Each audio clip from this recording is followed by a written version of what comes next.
Namaste. Welcome to Indian Mathematics. In this episode, we are going to see one method to find an approximation for an irrational number. We know that if a is a non-perfect square number, then root a is irrational.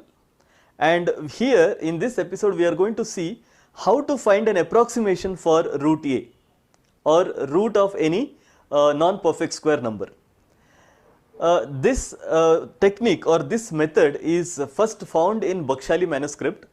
Bakshali manuscript is a collection of about 70 pages full of mathematical results, and this is found in 1881 in Pakistan, in Peshawar, in a village called Bakshali, and that is how it got its name. And here, out of a lot of mathematical results, one striking result is finding the approximation for numbers like root a or numbers like root of any non-perfect square number.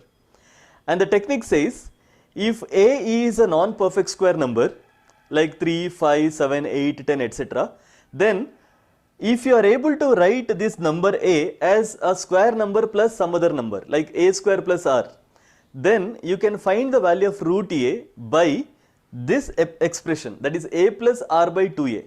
Now if you want to better the approximation, then you need to subtract some terms. And what are those terms? A plus r by 2a minus r by 2a whole square divided by 2 times a plus r by 2a. Now this term has to be subtracted from this to have a better approximation. Now let us understand this technique using one example. I have taken root 2.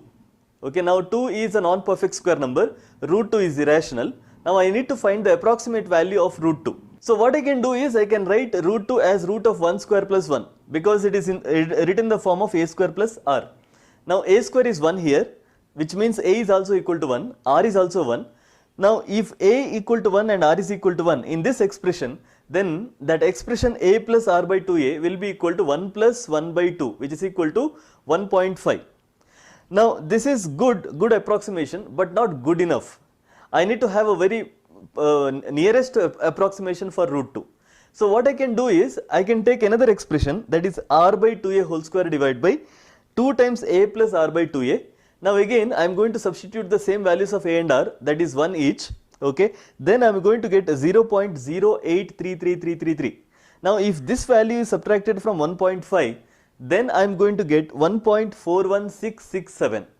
This is a very good approximation for root 2. The first approximation, that is 1.5, it tells about the position of root 2. We can say it lies between 1 and 2, but if you want to have a very good approximation of root 2, then you need to subtract this term from this and you get 1.41667, which is a very nice approximate value of root 2. I have taken another example, root 40. Now again 40 is a non-perfect square number, so root 40 is irrational.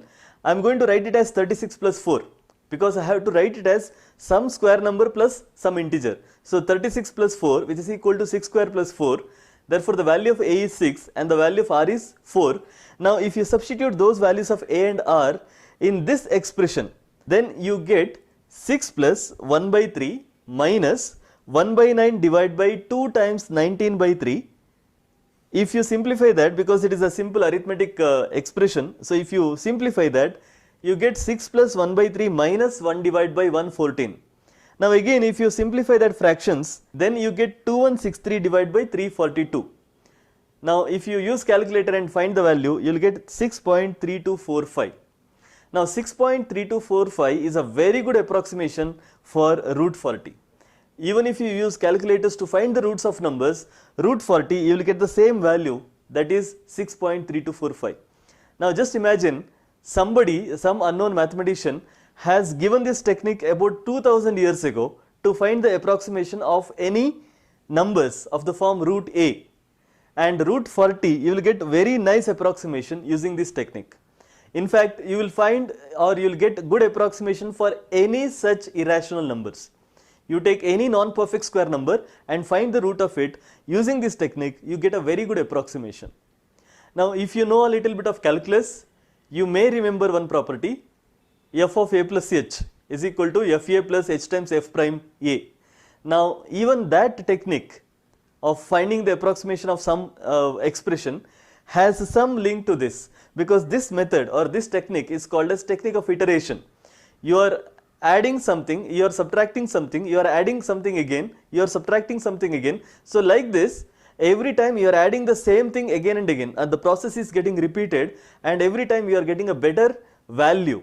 In this case, you are getting a better approximation, and this is called as a technique or a result using iteration. And even in calculus, in many places, we use the same technique. We have found only 70 pages in Bakshali manuscript. Most of the pages have been lost. Probably the writer of this Bakshali manuscript might have known the results in calculus that we are using today, and probably in the lost pages he might have written some result which is closer to the results that we are using in calculus today. For more videos on maths learning, please subscribe our YouTube channel Tesla Education. Also, let us know in the comment section about the topics you would like to learn so that we bring more videos to you. Thank you.